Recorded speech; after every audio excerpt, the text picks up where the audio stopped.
नमस्कार, आप सभी का स्वागत है श्रद्धा और सबूरी में। जो भी लोग बाबा को अपना गुरु मानते हैं, बाबा के भक्त हैं, उनको फॉलो करते हैं, आज के इस प्रसंग को वो जरूर सुने। और हो सकता है उनमें से कुछ लोगों ने इसको अपने जीवन में अपना भी रखा हो, लेकिन अगर नहीं अपनाया तो इसको जरूर सुने और इसको अपने जीवन में अपनाने का प्रयास करें। और साथ ही साथ आपसे ये निवेदन भी करूंगा कि अगर ये आपको अच्छा लगे तो आप इसको और भी साईं भक्तों के साथ साझा करें। बहुत समय पहले की बात है, जब बाबा शरीर के रूप में इस शिरडी में विद्यमान थे, तो एक व्यक्ति अपने परिवार के साथ शिरडी आया हुआ था और वहां पर किसी बात को लेकर उसने अपने भाई को बहुत ही भला बुरा कहा। इतना भला बुरा कहा और ऐसे शब्दों का प्रयोग किया कि जो लोग आसपास सुन रहे थे उनको भी उस व्यक्ति के प्रति घृणा हो गई।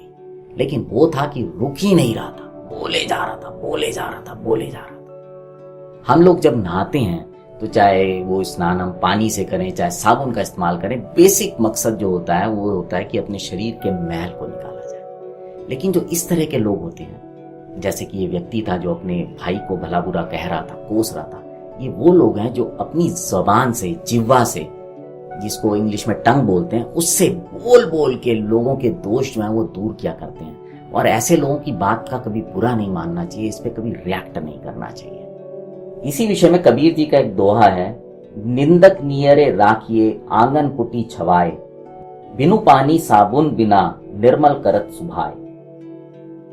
खैर, ये बात खत्म हो गई और उसी दिन दोपहर की बात है कि बाबा लैंडी बाग के पास से गुजर रहे थे।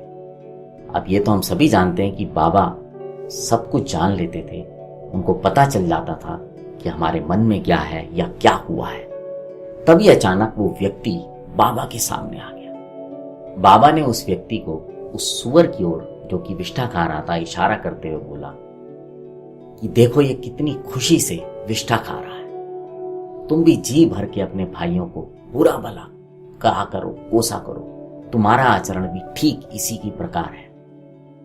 बाबा ने आगे कहा, अनेक शुभ कर्मों के परिणाम स्वरूप ही तुम्हें मानव तन प्राप्त हुआ और इसलिए यदि तुमने इसी प्रकार आचरण किया तो शिरडी तुम्हारी सहायता ही क्या कर सकेगी। इस प्रकार जब बाबा ने उस व्यक्ति को ये बात बोली तो उसको समझ में आ गई और तुरंत वो वहां से चला गया। ये जो प्रसंग मैंने आपको सुनाया, ये जो मेरे पास साईं सच्चरित्र है 1994 एडिशन, 1994 का हिंदी एडिशन, उसके पेज 114 पर दिया गया है। आप इसको स्वयं भी देख सकते हैं और पढ़ सकते हैं। लेकिन सबसे बड़ी बात यह है कि वो व्यक्ति को तो बात समझ में आ गई, वो वहां से चला गया, लेकिन क्या हम इस बात को समझ पाए हैं? अगर नहीं तो समझिए, क्योंकि अगर आप बाबा को प्यार करते हैं, उनको अपना गुरु मानते हैं, उनकी भक्त हैं, तो उनके आदेशों का पालन करना भी बहुत जरूरी है। क्योंकि ऐसा कोई भी व्यक्ति जो अपने गुरु की बात को नहीं मानता, वो सच्चा शिष्य बन नहीं सकता। अब आपसे विदा लेता हूं, बने रहें श्रद्धा और सबूरी के साथ। इस कार्यक्रम के दौरान हमने कुछ फोटोग्राफ्स ऑनलाइन लिए हैं जो सोशल मीडिया और साइट्स पे अवेलेबल थे। हम नहीं जानते उन चित्र के एक्चुअली बनाने वाले लोग कौन है, खींचने वाले कौन है, लेकिन हम उनको पूरा सम्मान और क्रेडिट देते हैं और धन्यवाद देते हैं। उन्होंने उस समय वो पिक्चर्स खींचे ताकि आज हम जैसे लोग उसको लोगों को बताने के लिए इस्तेमाल कर पा रहे हैं। और हम तो आपका नाम नहीं जानते, लेकिन बाबा आपको जरूर जानते हैं और हम उनसे प्रार्थना करेंगे कि बाबा सदैव आप पर अपना आशीर्वाद और कृपा बनाए।